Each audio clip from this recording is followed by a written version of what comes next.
Bos, siapa nih yang udah ketar-ketir soal berita harga plastik naik? Bukan cuma para bos pemilik usaha aja yang panik, tapi bikin dompet konsumen jadi berasa makin kecekik. Gimana enggak bos, harga plastik yang melonjak tinggi pasti akan mempengaruhi harga jual produk. Nah, di Pancoran, Jakarta Selatan, ada nih rumah makan Padang yang bungkus full pakai daun pisang untuk salah satu menu baru mereka.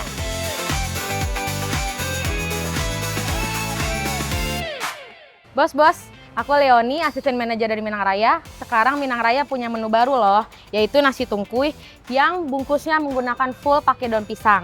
Mau tahu menu lainnya? Tetap di Cuan Bos!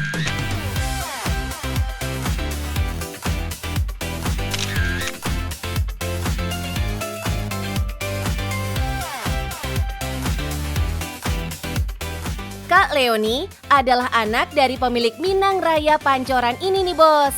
Jadi Kak Leoni tahu betul perjalanan usaha ayahnya ini. Minang Raya ini berdiri dari tahun 2002. Tuh. Jadi kurang lebih sekarang udah berdiri 24 tahun. Awalnya memang ini dulu sebenarnya lahan bengkel. Awalnya dulu sebenarnya warung atas itu aja, yang bagian atas itu. Cuma karena yang pemilik yang sebelumnya juga udah nggak lagi, makanya ayah saya bikin buat usaha nasi Padang ini gitu, langsung seluas ini. Pergi merantau ke Jakarta dengan skill masak, jadi modal utama ayah Kak Leoni untuk memulai bisnis ini. Gak perlu lahan yang besar bos, kios kecil di daerah Pancoran juga disikat.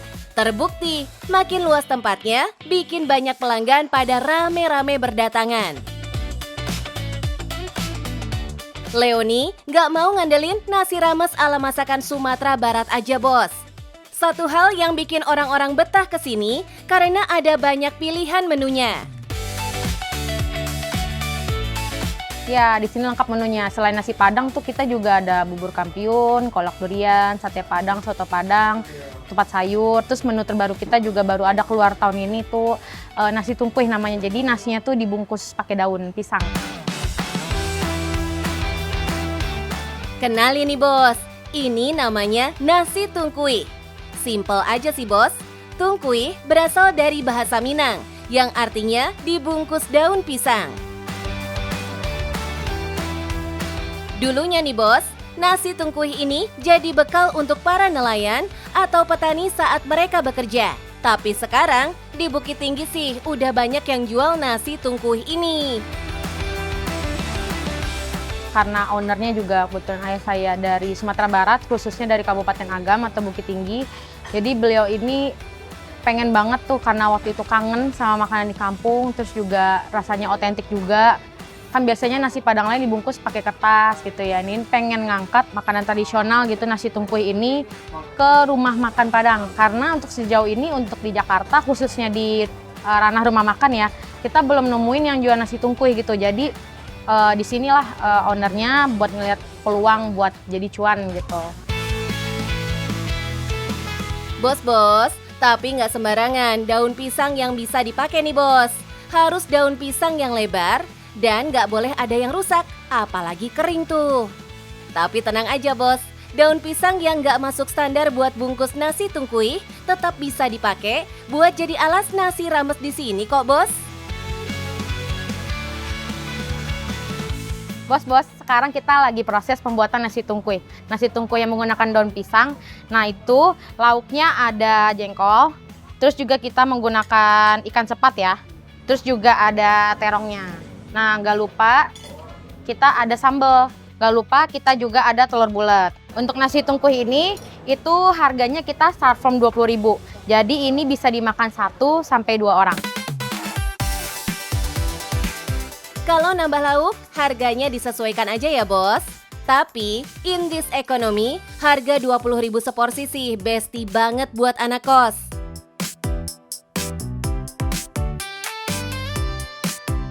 Eits, tapi ini tetap didukung sama rasanya yang cocok di lidah semua kalangan tentunya. Jadi, nggak sekedar jual penampilan yang estetik, sama porsinya yang kelihatan banyak ya. Rasa makanan tetap jadi perhatian utama dong bos.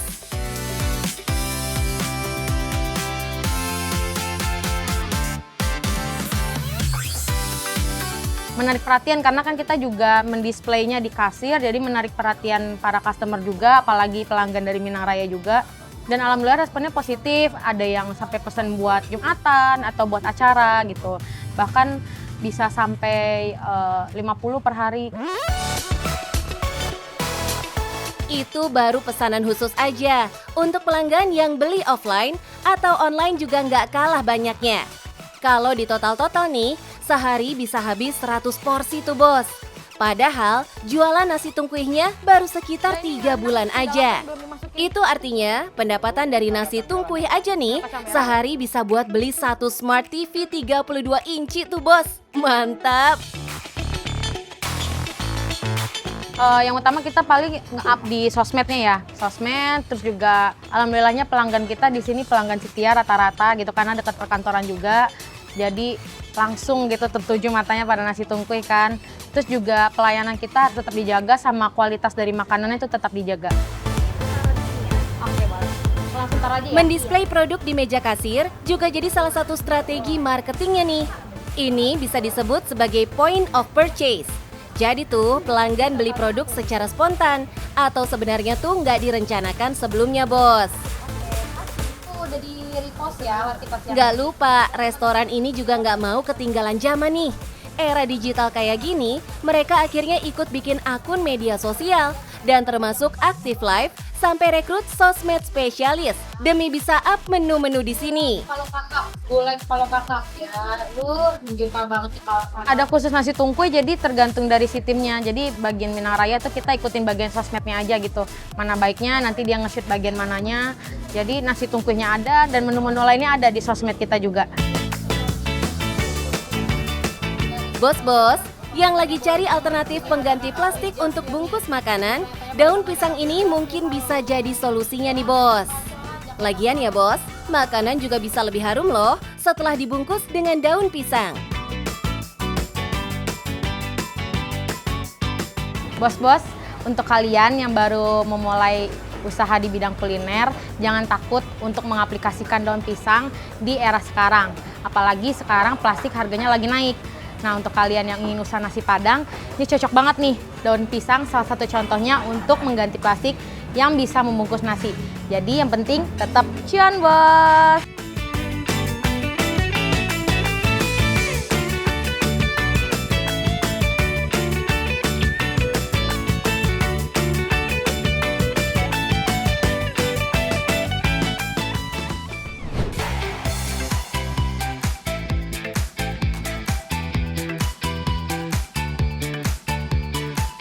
Bos-bos, masih pada pusing ya gara-gara harga plastik pada naik?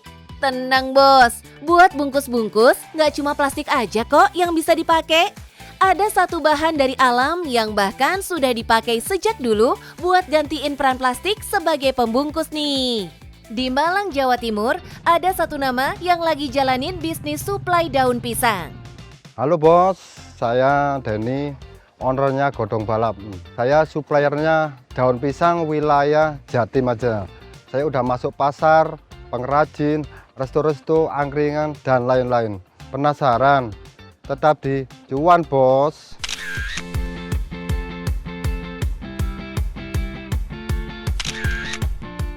Denny kasih nama Godong Balap buat bisnisnya ini bukan asal lucu-lucuan ya bos. Godong dalam bahasa Jawa yang artinya daun, sedangkan kata balap dipakai karena Doni harus balapan dengan waktu. Jangan sampai daun pisang telat sampai di tangan konsumen. Telat sedikit, daun pisang tidak lagi segar, kulit daunnya bisa gosong. Jelas ini menurunkan kualitas bos. Dari kecil-kecil dulu, berhubung kita agak melonjak besar, kita merangkul petani supaya persediaan daunnya cepat tambah luas lah. Dulu paling cuma 2 lokasi, 3 lokasi, cuma diambil satu ikat, satu sepeda lah cuman. Dan dengan tambahnya waktu kita ada pemerintahan banyak, tambah banyak, kita ada 2 pickup. Nah bos, dari awal merintis hingga merangkul banyak petani setempat, daun pisang yang Doi gunakan tidak pernah beralih jenis. Denny setia menggunakan daun pisang jenis klutuk. Kalau daun kluthuk emang kita panen daunnya aja, soalnya buahnya nggak laku banyak bijinya. Jadi kita cuma makan daunnya aja. Soalnya permintaan konsumen saya rata-rata jenis yang kluthuk ini, teksturnya lentur. Jadi ke aroma makanan itu bisa bagus lah. Kalau buat lontong lontongnya bisa berwarna hijau. Daun pisang kluthuk memang paling ideal buat kebutuhan industri kuliner. Makanya, meski buahnya kurang laku di pasaran, daunnya justru jadi komoditas bernilai tinggi. Mulai dari produsen lontong, pembuat kue basah, resto tradisional, sampai UMKM catering, semuanya pilih daun pisang kluthuk karena hasil akhirnya lebih rapi dan warnanya lebih cantik. Cara panennya ya kita harus punya lahan yang cukup besar, jadi kita tiap hari panen kita pindah-pindah tempat. Kalau udah dipanen gini kita nunggu lagi, panen lagi, kurang lebih 35 hari sampai 40 hari bisa dipanen lagi. Jadi kita harus menyediakan penanaman yang lebih banyak lagi, kurang lebih 25 sampai 30 hektar. Kalau kita panen daun, kita sisakan 1 atau 2 pelepah. Yang bisa dipanen itu yang udah ada 4 pelepah atau 3 pelepah. Jadi itu siap dipanen, bisa dipanen. Bisnis daun pisang itu bukan cuma tebang terus dijual, tapi di dalamnya ada manajemen waktu. Daun pisang nggak bisa panen sembarangan. Kalau dipotong terlalu banyak, pohonnya bisa stres dan berhenti tumbuh. Makanya Denny dan tim menerapkan sistem panen bergilir. Nah bos, kalau udah keluar jantung pisang seperti ini, mending kita potong aja pohonnya. Soalnya kalau udah keluar jantung pisang, nggak bisa keluar daun pisangnya lagi, supaya tidak menghambat pertumbuhan yang tunas-tunas lainnya. Bos, kapasitas produksi godong balap nggak sembarangan. Dalam sehari, mereka bisa menyiapkan 1000-an lipat daun yang masing-masing berisi belasan lembar. Kalau harganya tergantung pemesanan dan lokasi pengiriman.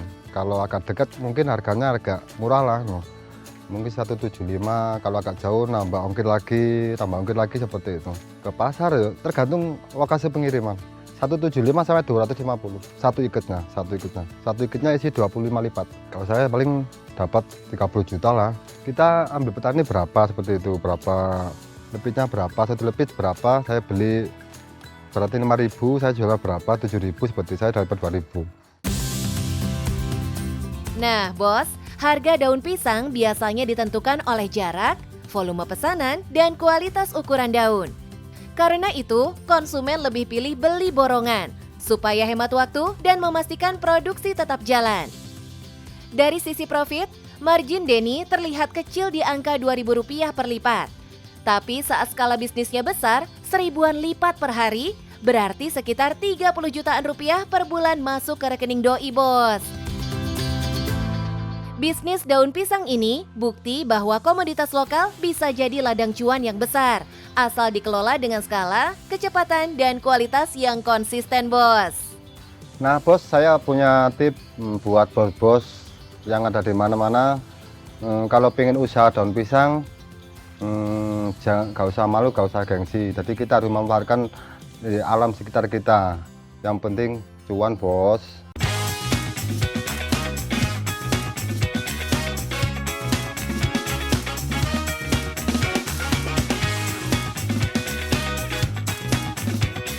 Bos, dari cuma doyan makan mie sampai punya resto sendiri di jantung Jakarta Selatan, cerita Teddy dan Dave ini kayak ngingetin. Kalau ide sederhana, kalau digarap serius, bisa jadi cuan beneran. Menu spesialnya bakmi bebek asap.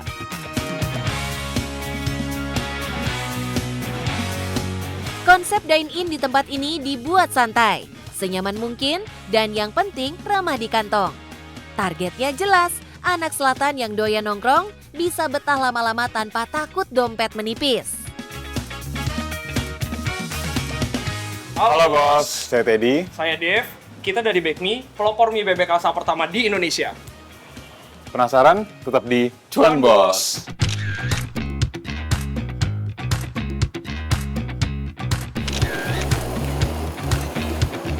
Siapa sangka, dua anak muda ini sebelumnya nggak yang jago-jago banget di dunia F&B. Tapi modal nekat, ditambah cinta mati sama mie. Jadi titik awal mereka bangun bisnis ini. Jadi ceritanya sebenarnya memang berawal dari kita berdua ini memang suka banget sama mie lah. Kita berdua suka banget makan mie, produk mie. Kita juga sering explore sebenarnya tempat-tempat mie yang ada di Jakarta, di Tangerang. Dan memang pada akhirnya tuh kita kepikiran untuk bikin suatu tempat mie, tapi kita tuh pengen bikin produk yang memang beda dari yang lainnya. Mereka nggak mau sekedar jualan mie biasa. Targetnya dari awal sudah jelas, bikin menu yang unik, yang belum banyak beredar di pasaran. Langkah awalnya terbilang sederhana, tapi nggak semua orang mau jalanin. Mereka keliling, cobain berbagai jenis mie dari berbagai daerah, sampai akhirnya nemuin rasa yang dirasa ini banget. Setelah formula ketemu, langkah berikutnya nggak kalah penting. Cari lokasi, hitung-hitungan harga, dan akhirnya mereka memberanikan diri buka di daerah Senopati, salah satu spot paling panas di Jakarta Selatan. Yang menarik, konsep menunya ikut berkembang. Dari yang awalnya cuma fokus ke bakmi, sekarang jadi lebih variatif, lebih luas pilihannya. Jadi di masakan Chinese itu ada namanya dandan noodle. Dia itu karakternya itu mirip dengan yang kita punya, cuman di sini kita bikin rasanya itu lebih bervariasi lah. Jadi lebih rich secara rasanya. Bakmi hadir dengan konsep open kitchen, cepat saji dan tetap terjangkau. Bukan cuma soal makan berat, di sini juga ada cemilan, minuman, dan semua yang dibutuhkan buat nongkrong lama. Dan ini dia bintang utamanya, bakmi bebek asap. Seporsi mie kenyal dengan rasa gurih khas Chinese food, ditambah aroma smoky yang kuat dari bebek asap yang juicy.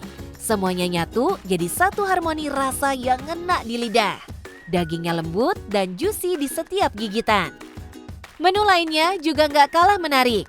Ada mie tim bawang, mie ayam goreng, bakso sapi, telur onsen, sampai pangsit dan bakso goreng. Kalau dari bebeknya itu kita sous vide, kemudian kita asap sih. Jadi kita memang masaknya itu dalam waktu yang cukup lama. Sehingga dari si sari-sarinya itu menyerap ke dalam, kemudian dia tohol di dalamnya, jadi nanti bebeknya jadi juicy. Kemudian kita masak lagi, kita finalize, kita torch, biar nantinya dia semakin smoky rasanya. Belajar dari pengalaman, mereka sadar branding itu nggak kalah penting. Produk harus bagus, tapi cara menyampaikannya juga harus kena. Tempatnya cozy, visual produknya juga digarap serius. Photoshoot rutin dilakukan buat jaga image dan daya tarik di mata pelanggan. Dan menariknya, promosi nggak cuma datang dari mereka. Komentar positif netizen secara nggak langsung jadi iklan gratis yang efektif banget. Jadi memang biar dari customer itu pun selalu ingat kita karena melihat konten kita terus-menerus gitu. Dan setiap konten yang ada harus ada sesuatu yang menariknya, jadi bisa diingat oleh customer. Buka dari pagi sampai tengah malam, tempat ini jelas ngejar pasar anak muda dan pekerja di sekitaran Senopati. Targetnya pun gak main-main. Dalam sehari, ratusan porsi bisa terjual.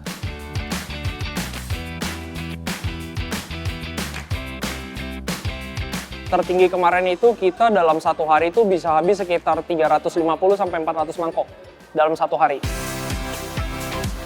Kalau angkanya sudah segitu, kebayang dong omsetnya bisa tembus puluhan sampai ratusan juta dalam sehari. Menggiurkan, apalagi ini dijalankan oleh anak-anak muda. Nah bos, saya punya trik bagi yang baru mau mulai usaha. Yang pertama, jangan pernah berhenti berusaha. Yang kedua, bekerja keras. Nah, yang ketiga, harus selalu terima masukan dan kritikan dan harus dikembangkan. Intinya apapun bisnisnya, yang penting cuan bos.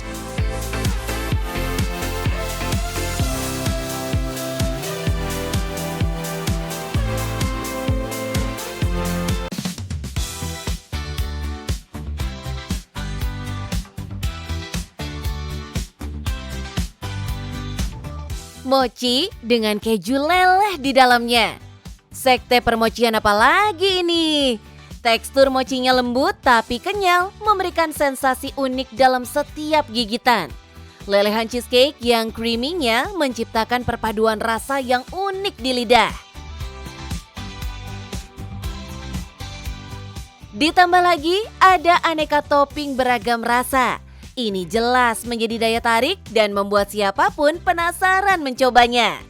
Produk ini bukan hanya menarik secara rasa, tapi juga secara visual. Bikin ngiler nggak tuh bos? Halo bos, aku Claudia, owner dari Senyum Manis. Di sini kita jual cheesecake dengan fokus mochi cheesecake. Mau tahu cuannya gimana? Tetap di Cuan Bos.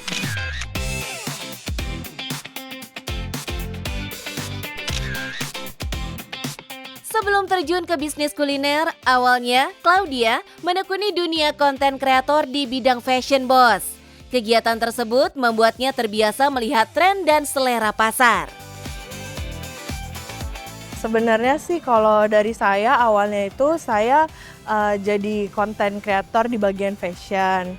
Kemudian karena pekerjaannya nggak begitu repot, akhirnya saya suka tuh jalan-jalan keluar rumah. Dan disitulah saya menemukan makanan lagi viral juga, burnt cheesecake. Mungkin teman-teman juga pada tahu gitu. Terus dari situ saya coba buat di rumah. Dan ternyata enak, makanya saya titip jual di toko pasangan saya. Di balik itu, Claudia memiliki kecintaan besar terhadap dunia kuliner. Dari hobi tersebut, muncul keinginan untuk menciptakan sesuatu produk makanan yang berbeda. Ia pun mulai mengembangkan resep cheesecake dengan sentuhan kreatif. Dukungan dari orang terdekat menjadi penopang di awal perjalanan. Tanpa disangka, kreasi makanan ini mendapat respon positif dan konsumen mulai menyukai cheesecake buatannya. Saya inget banget customer pertama saya. Dia itu datang nanya kita jualan apa. Terus menunya kan belum tercetak gitu ya karena masih trial opening. Di situ kita jual lah mochi cheesecake. Nah pas dia beli awalnya saya lihat sih muka dia kayak apa nih gitu. Terus dia udah pergi, beberapa menit kemudian dia balik lagi dan beli lagi. Di situ saya lega ya karena hari pertama trial opening ternyata ada customer yang belum tahu kita jualan apa, dia repeat order. Senyum Manis menghadirkan unik perpaduan antara cheesecake dan mochi nih bos. Tekstur lembut dan kenyal dari balutan mochi, serta cheesecake yang creamy dan dingin menjadi ciri khas yang membedakan produk ini di pasaran. Ada berbagai macam varian menu di sini bos. Ada mochi cheesecake, burnt cheesecake, Tom and Jerry cheesecake, dan aneka topping sesuai selera. Sebenarnya kalau dari produk saya sendiri yang membedakan ya dari konsep kita memang to go. Jadi orang tuh beli untuk di take away mas. Terus juga di sini kita juga menyajikan experience yang unik dengan cara customer yang bisa ngelihat pembuatan mochi kita sendiri gitu. Perkembangan bisnis ini tidak lepas dari peran media sosial yang selalu update. Konten menarik menjadi senjata utama dalam menjangkau pasar mochi cheesecake ini. Kenapa namanya Senyum Manis itu? Karena saya mau dessert yang saya sajikan itu bisa membawa senyuman yang manis kepada customer-customer saya. Strategi marketing yang saya pakai sih sebenarnya saya buat video, buat konten di TikTok dan dari konten itulah yang lumayan trending mas.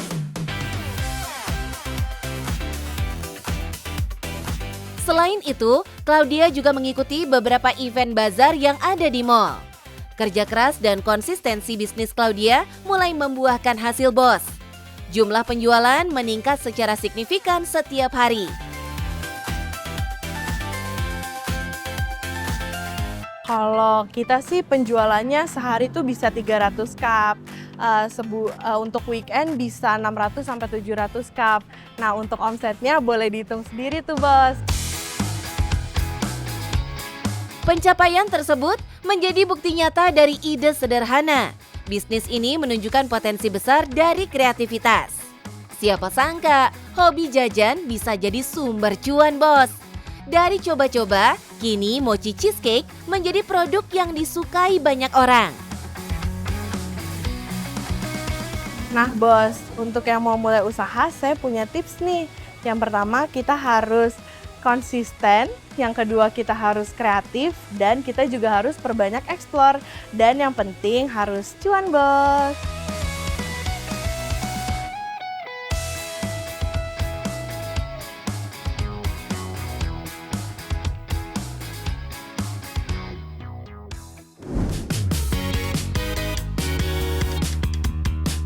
Bos, cheesecake memang nggak bisa lepas dari yang namanya keju. Keju dan berbagai olahannya bukan hal baru buat orang Indonesia. Permintaan pasar pun semakin tinggi setiap tahunnya, apalagi kalau rasa dan kualitasnya jempolan. Pasar yang semakin luas ini jelas punya potensi cuan yang menggiurkan. Mazara Cheese jadi salah satu yang ambil peluang cuan ini, Bos. Keju organik yang dibikin di kaki Gunung Merapi ini bahkan laris dijual ke hotel-hotel internasional. Cuannya tembus ratusan juta rupiah loh, Bos.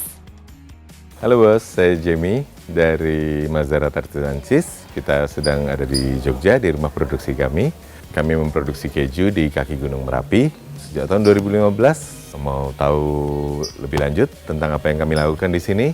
Tetap di Cuan Bos.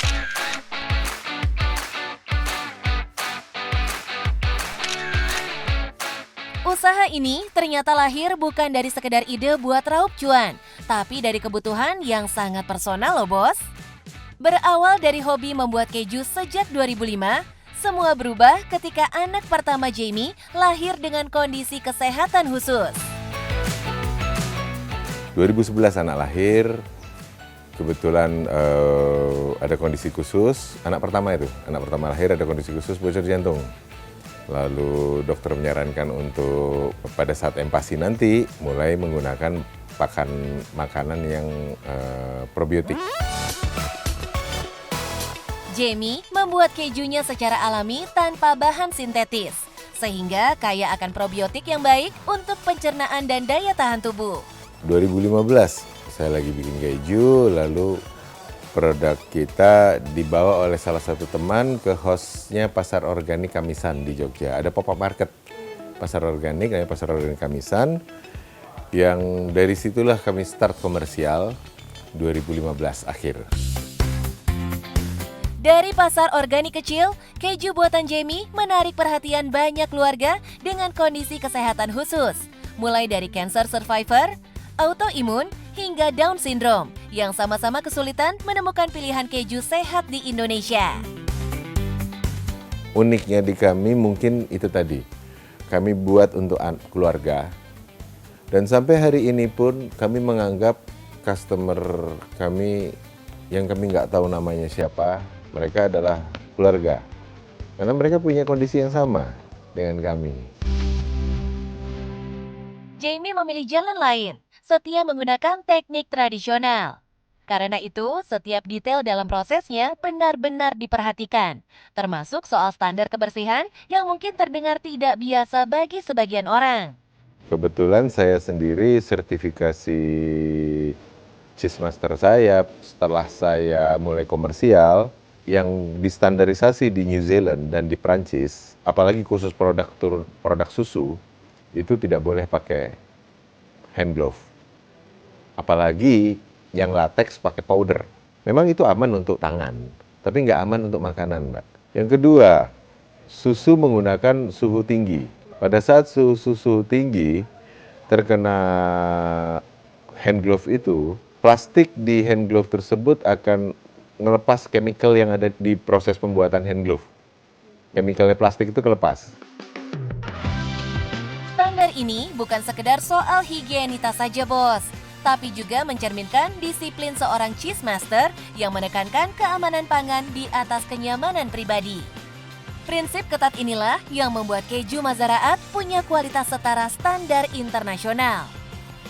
Dengan strategi ini, Jamie bisa lebih fokus menjaga kualitas tanpa terbebani produksi massal. Semua itu gak lepas dari bahan baku. Susu segar jadi pondasi kualitas. Jamie pun memutuskan buat memindahkan lokasi pembuatan kejunya ke kaki Gunung Merapi.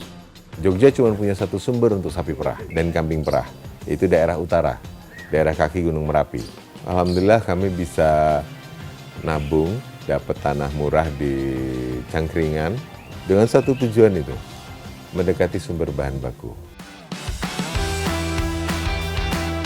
Di balik setiap keju organik ini, waktu dan ketelitian menentukan kualitas.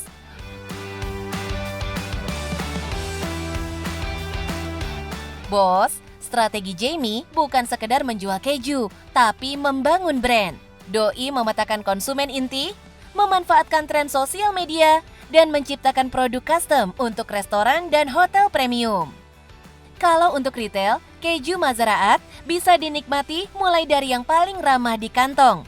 Mozzarella low fat yang harganya kisaran 200.000 per gram, sampai yang paling eksklusif, Savera alias Hard Goat Cheese yang harganya bisa tembus 570.000 per gramnya. Bos, dari perjalanan bisnis yang dilakoni Jamie, kita belajar satu hal. Bisnis yang bertahan panjang bukan sekedar ikut tren, tapi harus punya fondasi kuat. Dan itulah yang membuat keju lokal ini bisa naik kelas. Nah bos, untuk memulai proses pembuatan keju dan berbisnis di bidang keju ini, nggak banyak saran yang bisa saya berikan selain konsisten atau istiqomah, lalu berusaha lebih baik dari waktu ke waktu, ada passion, suka dengan produknya, dan yang penting, cuan bos.